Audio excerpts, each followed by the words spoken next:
క్రీస్తునందు ప్రియమైన ప్రేమధార టీవీ వీక్షకులకు మన ప్రభువును రక్షకుడైన యేసుక్రీస్తు అద్భుతమైన నామంలో శుభములు తెలియజేస్తున్నాం.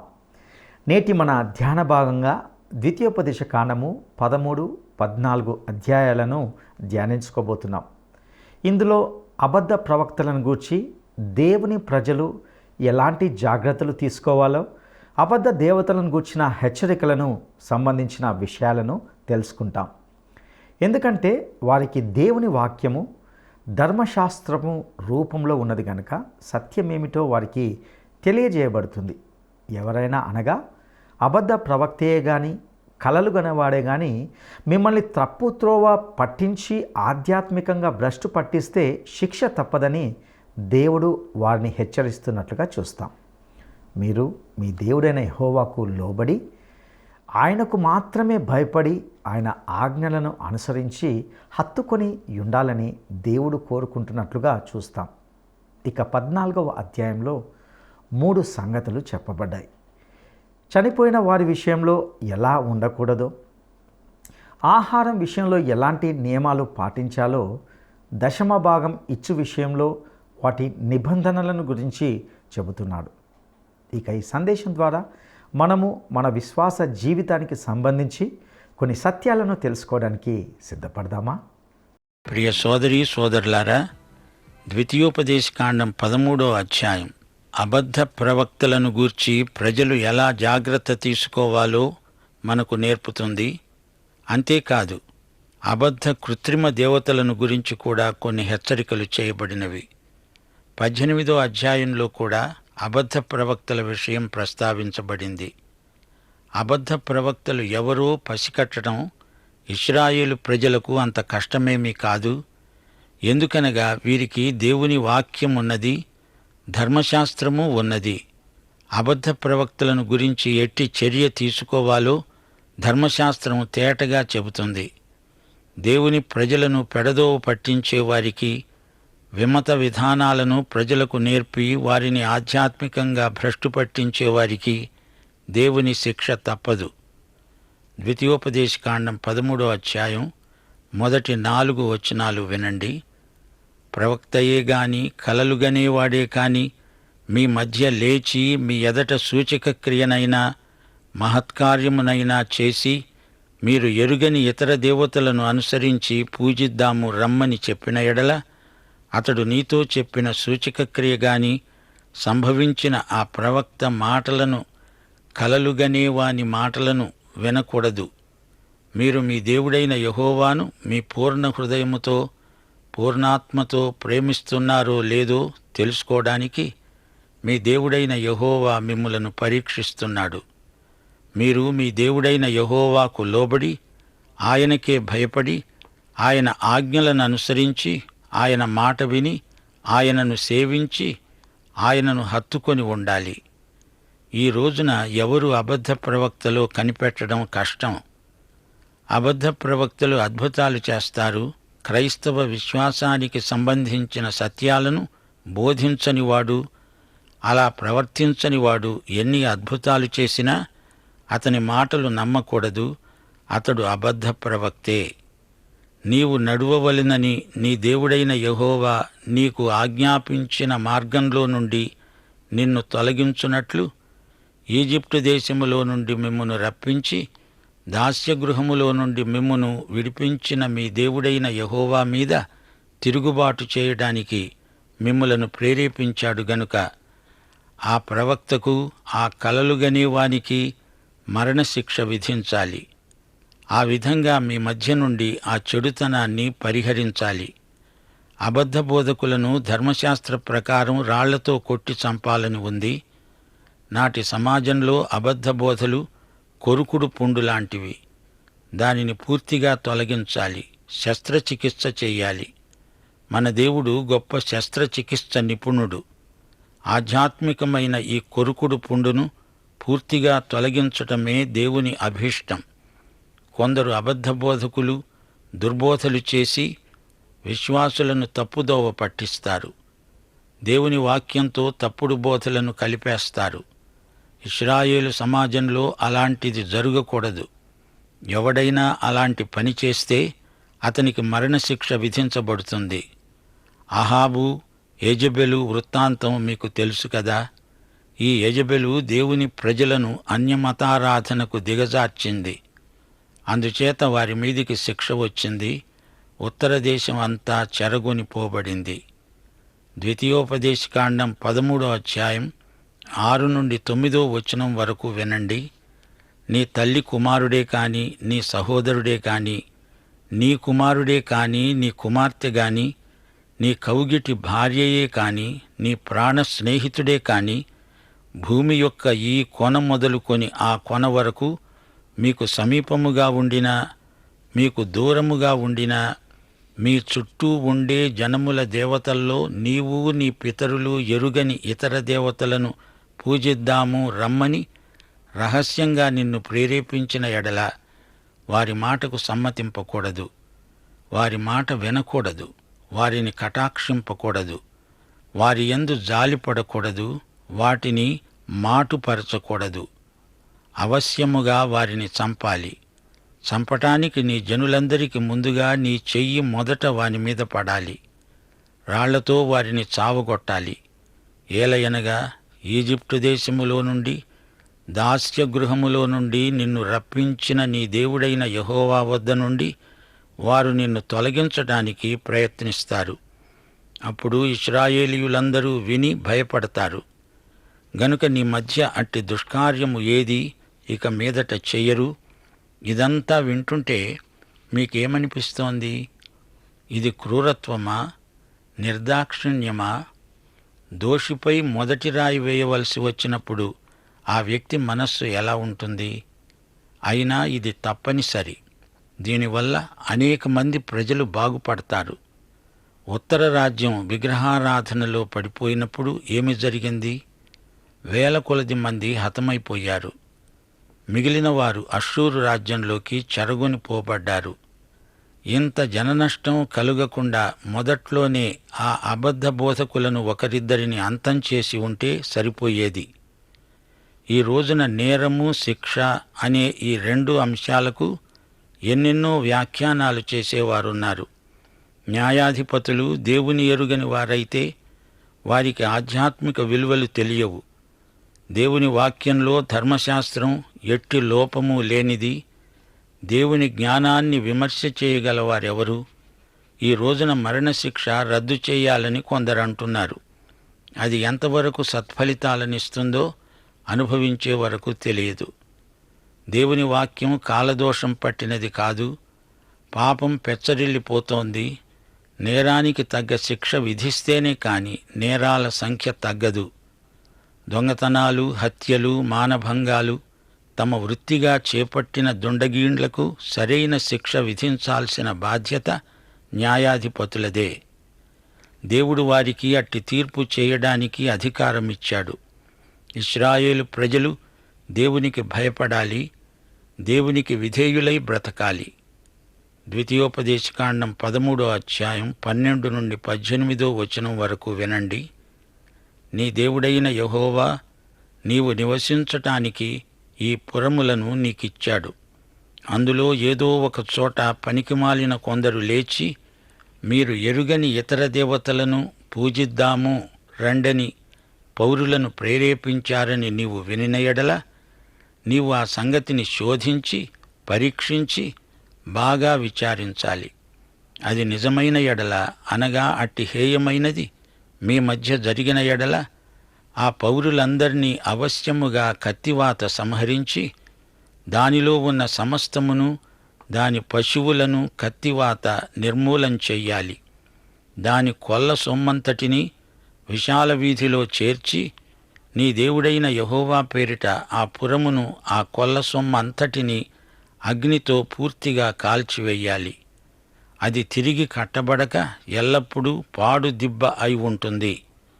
నేడు నేను నీకు ఆజ్ఞాపించే ఆయన ఆజ్ఞలన్నిటినీ గైకొంటూ నీ దేవుడైన యెహోవా దృష్టికి యథార్థమైన దానిని చేస్తూ నీ దేవుడైన యెహోవా మాట వినేటప్పుడు యెహోవా తన కోపాగ్ని నుండి మళ్ళుకొని నీ యందు కనికరపడి నిన్ను కరుణించి నీ పితరులతో ప్రమాణం చేసిన రీతిని నిన్ను విస్తరింపచేయునట్లు నిర్మూలము చేయవలసిన దానిలో కొంచెమైనా నీ వద్ద ఉంచుకొనకూడదు.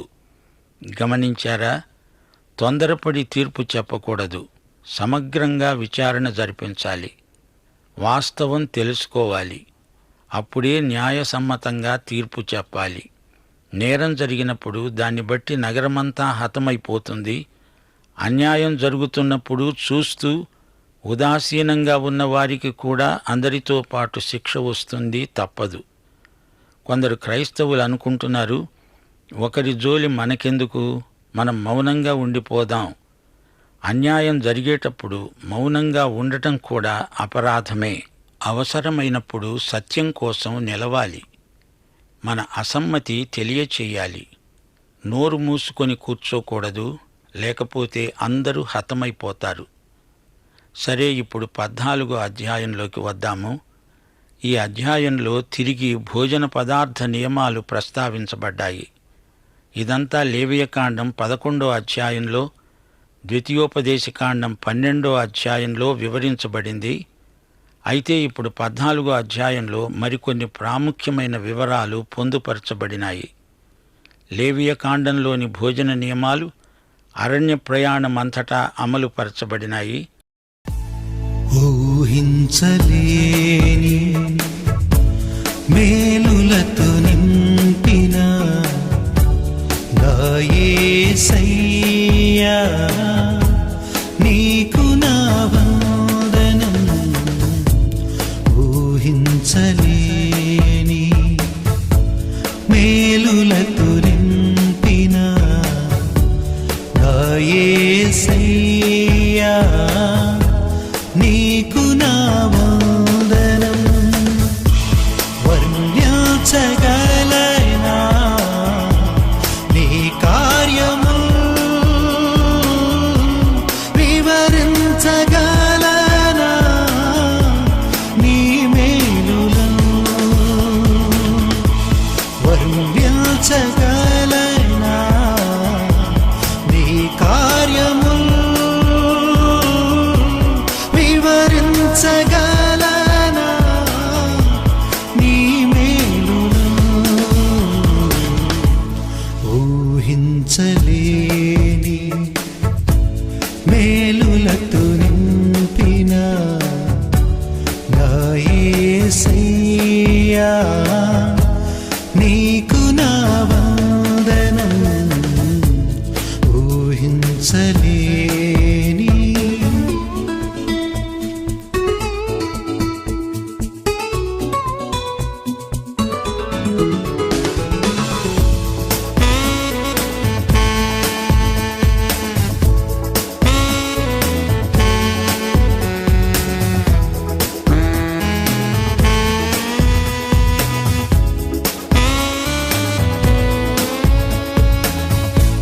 మేలులతో నా హృదయం తృప్తిపరచినావు. రక్షణ పాత్ర పూచి నిన్ను స్తుతియుతును. మేలులతో నా హృదయం తృప్తిపరచినావు. రక్షణ పాత్ర పూచి నిన్ను స్తుతియుతును. ఇశ్రాయేలు దేవుడా, నా రక్షకా, స్తుతియుతును నీ నామమును. ఇశ్రాయేలు దేవుడా, నా రక్షకా,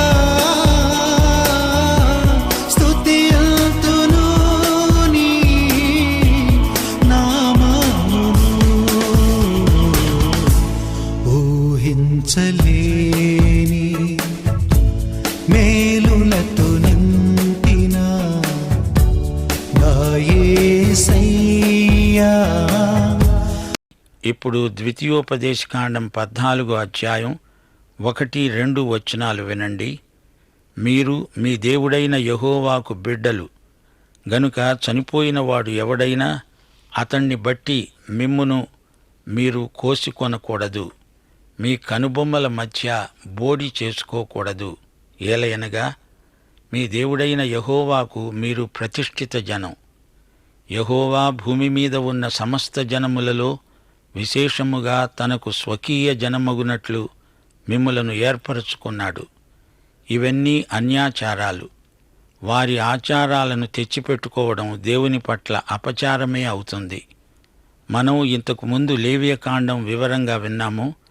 నిషిద్ధ జంతువులేవో, పవిత్ర జంతువులేవో పెద్ద పెద్ద జాబితాలు విన్నాము. ఇవి మత విషయిక నియమాలు మాత్రమే కాదు, వారి ఆరోగ్యానికి కూడా మంచివే. మన భోజన పానాదుల వల్ల శరీరారోగ్యం చేకూరుతుంది. మాంసాహారం అంటారా? తింటే తినండి, లేకపోతే మానివేయండి. దానికి క్రైస్తవ విశ్వాసానికి సంబంధం లేదు. అయితే మాంసాహారులలో కూడా కొన్ని నియమాలను దేవుడు ప్రతిపాదించాడు. వాటిని పాటిస్తే ఎక్కువ కాలం బ్రతుకుతారు. లేకపోతే తిండిపోతులై దేవుని సన్నిధిలో ముద్దాయిగా నిలవబడడానికి త్వరగా వెళ్ళిపోతారు. ద్వితీయోపదేశకాండం 14వ అధ్యాయం 3 నుండి 6వ వచనం వరకు. మీరు హేయమైనది ఏదీ తినకూడదు. మీరు తినదగిన జంతువులు ఏవేవనగా ఎద్దు, గొర్రెపిల్ల, మేకపిల్ల, దుప్పి, ఎర్ర చిన్న జింక, కారుమేక, కారు జింక, లేడి, కొండగొర్రె అనేవి జంతువులలో 2 డెక్కలు గలవై నెమరు వేసే జంతువులు. వీటిని తినవచ్చు.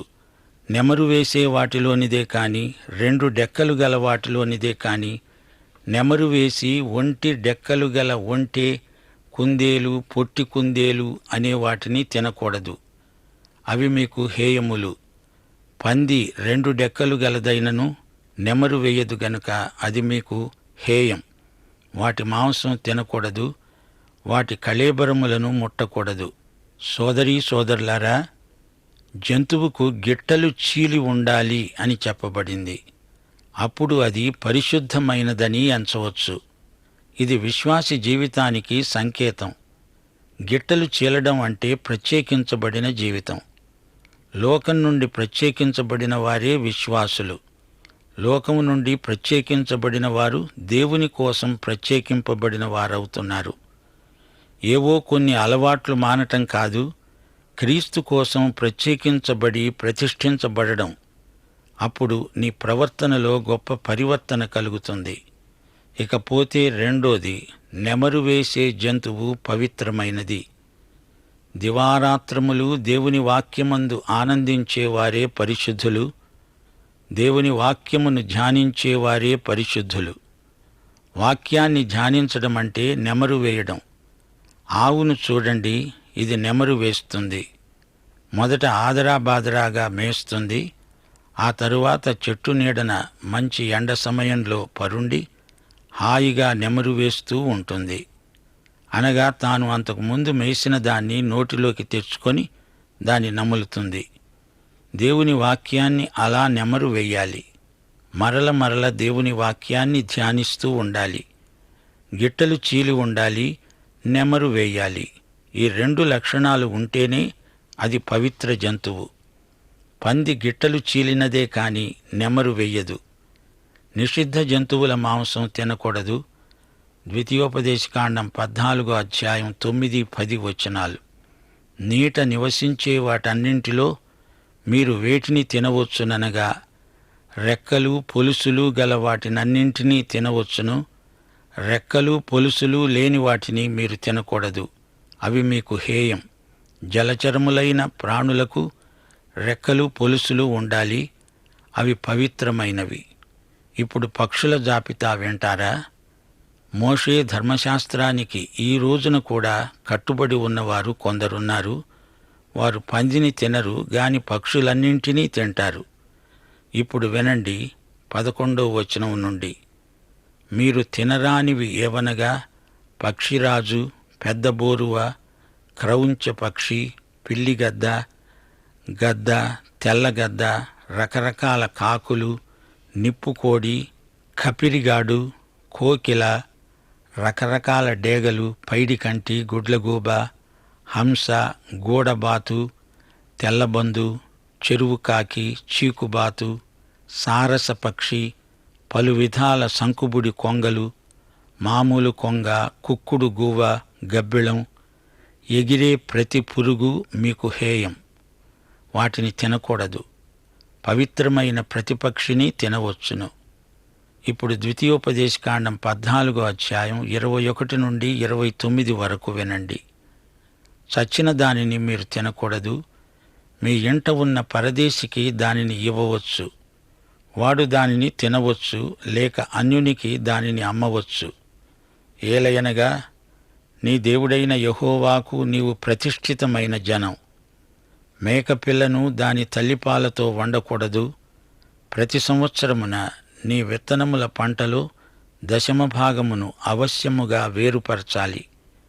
నీ దినములన్నింటిలో నీ దేవుడైన యెహోవాకు నీవు భయపడ నేర్చుకొనేటట్లు ఆయన తన నామమునకు నివాస స్థానంగా ఏర్పరచుకునే స్థలంలో, ఆయన సన్నిధిలో నీ పంటలోనే గాని, నీ ద్రాక్షరసంలోనే కాని, నూనెలోనే కాని 10వ వంతు, నీ పశువులలోనే కాని తొలిచూలు వాటిని తినాలి.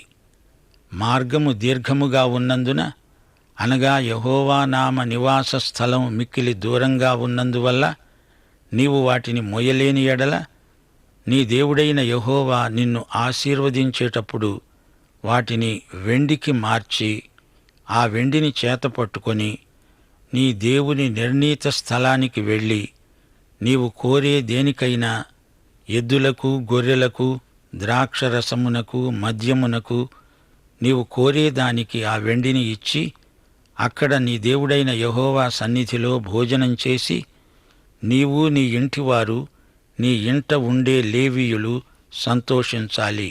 లేవీయులను విడువకూడదు. నీ మధ్యను వారికి పాలైనను స్వాస్థ్యమైనను లేదు. ఇప్పుడు 10% గురించి చెప్పబడింది.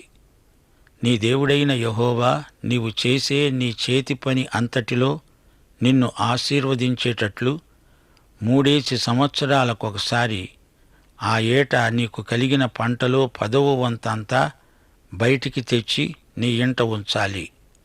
అప్పుడు మీ మధ్యను పాలైనను స్వాస్థ్యమైనను లేని లేవీయులు, నీ ఇంట ఉన్న పరదేశులు, తండ్రి లేనివారు, విధవరాండ్రు వచ్చి భోజనం చేసి తృప్తి పొందుతారు. దేవుడు తన ప్రజలను ఆశీర్వదించడానికి సిద్ధంగా ఉన్నాడు. ప్రజలు తమ భూమి పంటలో నుండి, తమ మందలలో నుండి 10% చెల్లించాలి. ఇది ఇవ్వడం కాదు, చెల్లించటం. అందరూ కలిసి పరిశుద్ధ స్థలంలో విందు చేసుకుంటారు. దూరాన ఉన్నవారు పశువులను మోసుకెళ్లనక్కర్లేదు. దాని వెల వెండి రూపంలో తేవచ్చు. తిరిగి ఆ వెండితో తమకు అవసరమైన బలిద్రవ్యాన్ని కొనవచ్చు. సోదరీ సోదరులారా, ఇవ్వటానికి చెల్లించటానికి ఎంతో వ్యత్యాసమున్నది. చెల్లించడం తప్పనిసరి, ఇవ్వడం స్వచ్ఛందం. పాత నిబంధన కాలంలో ప్రజలు 3% చెల్లించారు. 3 సంవత్సరాలకొకసారి ఈ విధంగా జరుగుతుంది. లేవీయుల పోషణకు ప్రత్యేక సదుపాయం ఉన్నది. వీరు పూర్తిగా సేవకు అంకితమైన వారు. వీరి పోషణ 10% ద్వారా సమకూర్చబడుతుంది. బీదలను గురించి కూడా దేవుడు ఎంతో శ్రద్ధ కలిగినట్లు ఈ అధ్యాయంలో స్పష్టం చేయబడింది. సోదరీ సోదరులారా, ద్వితీయోపదేశకాండంలోని అనేక అంశాలు నిర్గమకాండంలో ఇంతకు ముందే చెప్పబడినవి. అలాగే లేవియకాండం, సంఖ్యాకాండంలోని అంశాలు ఇందులో తిరిగి చెప్పబడినాయి. అయితే ఇందులో ఒక విశేషముంది. మిగతా 4 గ్రంథాలలో వలె చెప్పబడినట్లుగాక ఈ గ్రంథంలో దేవుని ప్రేమ ఎక్కువ ప్రస్తావించబడింది. చెడిపోయిన వస్తువును బాగు చేయమని చెప్పటం కాదిది. బాగైనది ఎలా వినియోగమవ్వాలో ఈ గ్రంథం చెబుతోంది. ఈ గ్రంథంలో దేవునితో ఆయన ప్రజలు నిర్వహించవలసిన ప్రేమ సంబంధం ఎక్కువగా ప్రస్తావించబడింది. ఎందుకు దేవుని ప్రజలు ఆయన్ను ప్రేమించాలి? ఎందుకనగా దేవుడు మన తండ్రి, సంరక్షకుడు, పోషకుడు, జీవప్రదాత. తన రెక్కల చాటున మనల్ని కాపాడుతాడు. దేవుని ప్రజలు ప్రేమను బట్టి దేవునికి విధేయులవుతారు. ఈ ప్రేమ హృదయంలో నుండి పెల్లుబికి రావాలి. దేవుని ప్రజలు అభివృద్ధి చెందాలంటే దేవుని ఆజ్ఞలను పాటించాలి. వైవాహిక జీవితం, ఆస్తిపాస్తులు, నీతి నిజాయితీ మొదలైన విషయాలలో దేవుని ప్రేమ ప్రముఖ పాత్ర వహిస్తుంది. ద్వితీయోపదేశకాండం 5వ అధ్యాయంలో దశాజ్ఞలు తిరిగి చెప్పబడ్డాయి. వీటిని రాతి మీద కాదు, మన హృదయాల మీద చెక్కాలని పరిశుద్ధాత్మ కోరుతున్నాడు. పాఠం ఇంతటితో సమాప్తం. మన ప్రభు అయిన యేసుక్రీస్తు వారి దివ్య కృప, తండ్రి అయిన దేవుని పరమ ప్రేమ, పరిశుద్ధాత్మ అన్యోన్య సహవాసము మనకందరికీ సదాకాలము తోడై ఉండునుగాక. ఆమేన్. అబద్ధ బోధకులు దేనితో పోల్చబడ్డారు? అబద్ధ బోధకులు దేనితో పోల్చబడ్డారు? 1 కుళ్ళిన ఎముకలు, 2 కాలిన గాయము, 3 కొరుకుడు పుండు. ఈ ప్రశ్నకు సరైన జవాబును ఈ వాట్సాప్ నంబర్కు పంపండి. మా వాట్సాప్ నంబర్ 9399952570. ప్రియులారా, ఈనాటి సందేశంలో మనము అబద్ధ ప్రవక్తలను గురించి, దేవుని ప్రజలు ఎలాంటి జాగ్రత్తలు తీసుకోవాలో, అబద్ధ దేవతలను గూర్చిన కొన్ని విషయాలను తెలుసుకున్నాం. దేవుని వాక్యము మనకు సత్యమేమిటో తెలియజేస్తుంది. ఎవరైనా అనగా అబద్ధ ప్రవక్తే కానీ, కలలు గనేవాడే కానీ తప్పు త్రోవ పట్టించి ఆధ్యాత్మికంగా భ్రష్టు పట్టిస్తే శిక్ష తప్పదని గ్రహించాం. ఒకవేళ ఎవరైనా లేచి అసత్యమైన దానిని అనుసరిద్దాం రండని ప్రేరేపిస్తే మనము దానిని బాగా పరీక్షించి విచారించాలి. నేటి దినాల్లో అనేకమైన అబద్ధ ప్రవక్తలను చూడగలం. అబద్ధ ప్రవక్తలను కనిపెట్టడం కొంత కష్టంగా ఉండవచ్చు. ఎందుకంటే వారు కూడా అద్భుతాలను చేస్తారు. అయితే వారు నీ దేవుని యొద్ద నుండి నిన్ను తొలగించడానికి ప్రయత్నిస్తారని దేవుడు చెబుతున్నాడు. కాబట్టి అన్యులతో, విగ్రహారాధికులతో సహవాసం చేయడం, వారి మాట వినడం, వారితో జోడుగా ఉండడం మిమ్మల్ని దేవునికి దూరం చేస్తుంది. ఇక మన కుటుంబంలో చనిపోయిన వారి కోసం ప్రలాపించవచ్చు, కానీ శరీరాన్ని కోసుకోవడం, కనుబొమ్మల మధ్య బోడి చేసుకోవడం తగదు. ఎందుకంటే మనము దేవుని పిల్లలం. నేడు విశ్వాసుల్లో కొందరు స్థానిక ఆచారాలను అనుసరిస్తూ తండ్రి మరణిస్తే తలలు బోడి చేసుకోవడం, మీసాలు గడ్డాలు తీసివేయడం వంటివి చేస్తున్నారు. ఇది నిజంగా దేవునికి వ్యతిరేకమైన ఆచారం. కాబట్టి దేవుని స్వకీయ జనముగా మనము నివసిస్తున్నాం గనక భూమి మీద మనము దేవునికి మాత్రమే పిల్లలై ఆయన ఆజ్ఞలకు మాత్రమే లోబడాలి తప్ప మనుషుల పారంపర్యాచారాలు మనకు తగవు. ఈ విషయంలో ప్రతి క్రైస్తవుడు చాలా జాగ్రత్తగా ఉండాలి. లేదంటే అతడు నామకార్థ క్రైస్తవుడు మాత్రమే. దేవుడు నిజదేవుడు, జీవం గలవాడు, అలాంటి వాటిని పూర్తిగా అసహించుకుంటున్నాడు. ప్రియ సహోదరుడా, సహోదరి, నీ ఆధ్యాత్మిక జీవితంలో నీవు ఎలాంటి జాగ్రత్తలు తీసుకుంటున్నావు? దేవుని వాక్యం ద్వారా నీవు జాగ్రత్త పరచుకోగలవు. అటు కృప దేవుడు మీకు దయచేయనుగాక. దైవాశీస్సులు.